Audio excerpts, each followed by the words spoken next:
இனி என் புலம்பல்கள் எதுவும் எவருக்கும் கேட்காது, எவர் காதிலும் விழாது, குறிப்பாக அவள் காதில் விழாது.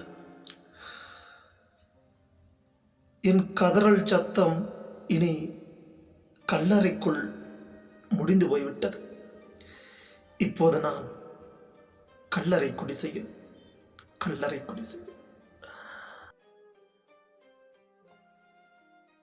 மலர் உதிர்ந்து விட்டது. மறுபடி ஒட்ட வைத்தாலும் பூவுக்கு இடமில்லை அந்த செடியில்.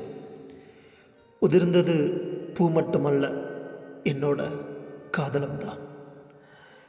காற்றடித்த நொடியில் காரணமே இன்றி உதிர்ந்தேன். உதிர்ந்த மலர்தான் அழும், உதிர்த்த செடி அழுவதில்லை. கண்ணீரோடு கிடக்கிறேன், மண்ணோடு மண்ணாக. எவருக்கும் பாரமில்லை, என் புலம்பல் புதைந்து விட்டது. என் கதறல் சத்தம் எவர் காதிலும் விழாது. கல்லறை குடிசையில் காதல் வழியோடு நான். உயிர் பிரிந்து போகவில்லை, உள்ளுக்குள் தான் இருக்கிறது. உடல்தானே மட்கியது, உயிரும் உணர்வும் மட்கவில்லை.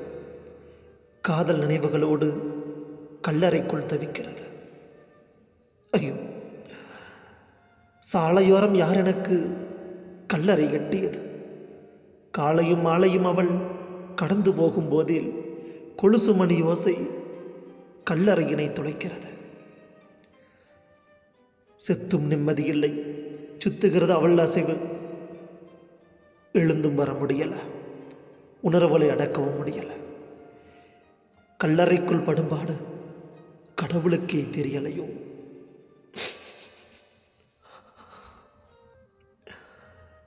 மண்ணுக்கு இரையாகி மாதம் பல கடந்தும் உயிரின் இயக்கத்தில் அவள்தான் இருக்கிறாள். அது மாறப்போவதில்லை. அவள் நிரந்தரம் எண்ணில், அவள் நிரந்தரம் எண்ணில். புலம்பல் தொடரும், இனி கல்லறைக்கும்.